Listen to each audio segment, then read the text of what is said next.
To start off, I covered my brows in the same way I did for my fawn video, by just taking some Pros-aide cream and going over them with a spatula to push the hairs flat.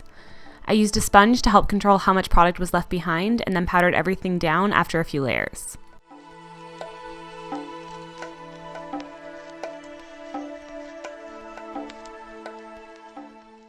Just to help knock back and cancel out the color of my brows, I went over them with a yellow tone concealer. And then using my flash palette, I mixed together a very light gray with a tiny amount of black to a lot of white, and then went over my entire face, ears, and center of my neck.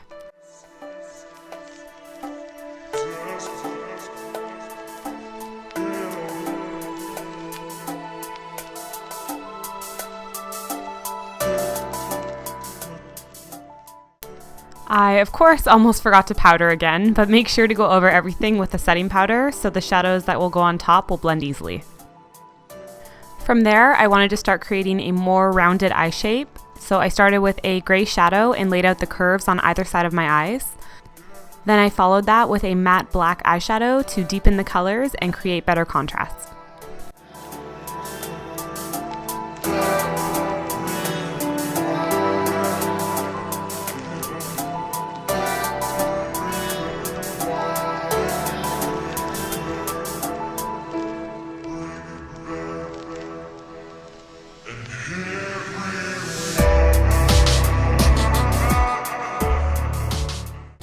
To really achieve a dark shadowed eye, I went in with the black gel liner to go over my waterlines and then also pull the color down underneath and upwards on the top of my eyes, all of which I then blended out with more of the black eyeshadow.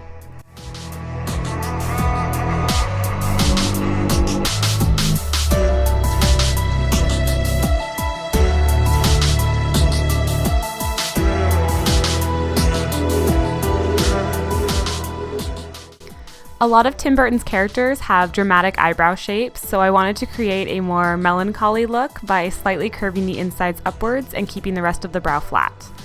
I then just based out with black shadow and went over with the gel liner for better definition.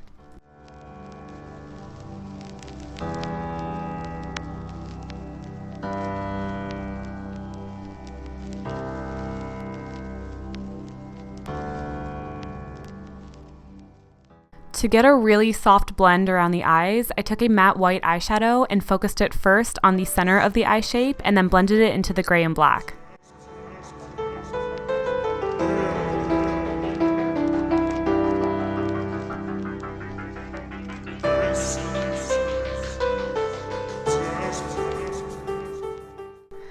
Another iconic touch of a lot of Burton characters is of course the elongated faces and sculpted cheekbones. So to try and achieve this, I went in with gray shadows and a contour brush to start hollowing out the appearance of my cheeks and along my temples.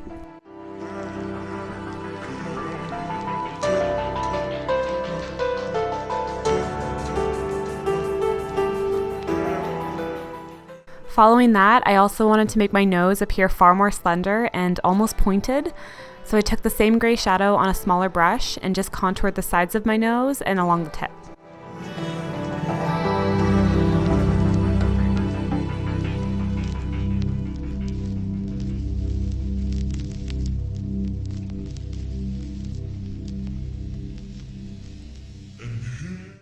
To change the proportion of my face a bit, I also laid out where I wanted to cut my cheeks essentially with a black Hydrocolor paint later on.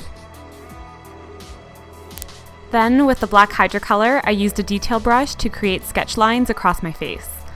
I was looking at a lot of older drawings from Tim Burton when I came up with this look, so I wanted an almost drawn to life feel to the makeup.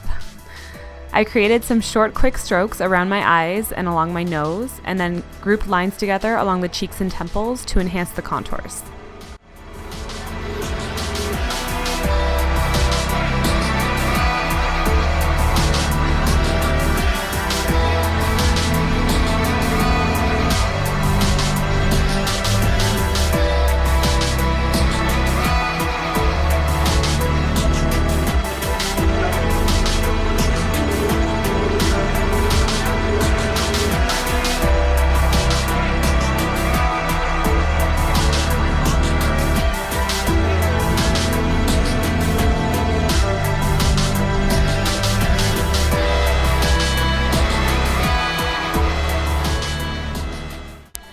I outlined the jawlines again with some extra details, and then also carried the line work onto my ears to give the same illustrated effects.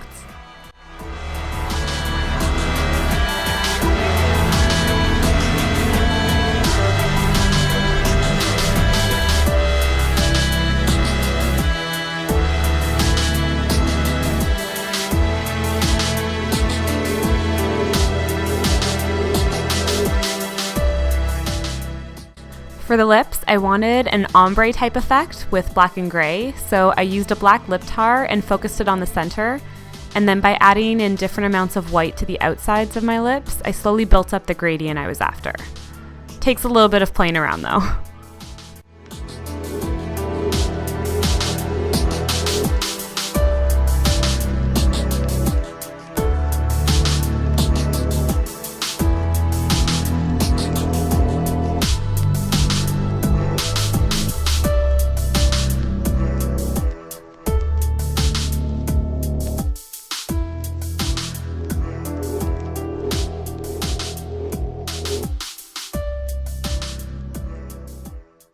I finished up blacking out my jaw with the Hydrocolor and then went down the sides of my neck as well.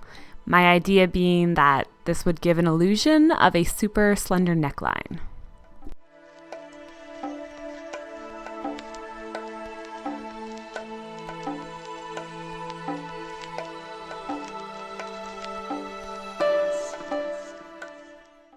Since I couldn't just leave the neck bare and I was dying to incorporate some twisted swirls into the makeup, I added some line work down the neck with the black and then also added a few small swirls onto the cheek to help balance everything out.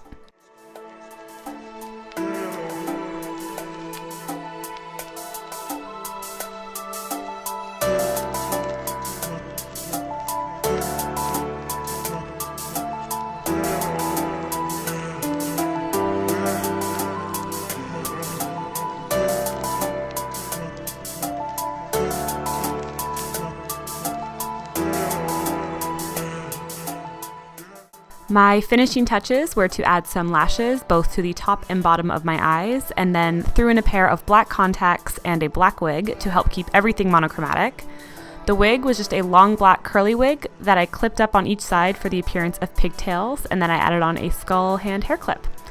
And that was it for my Tim Burton inspired look. Thank you so much for watching, guys.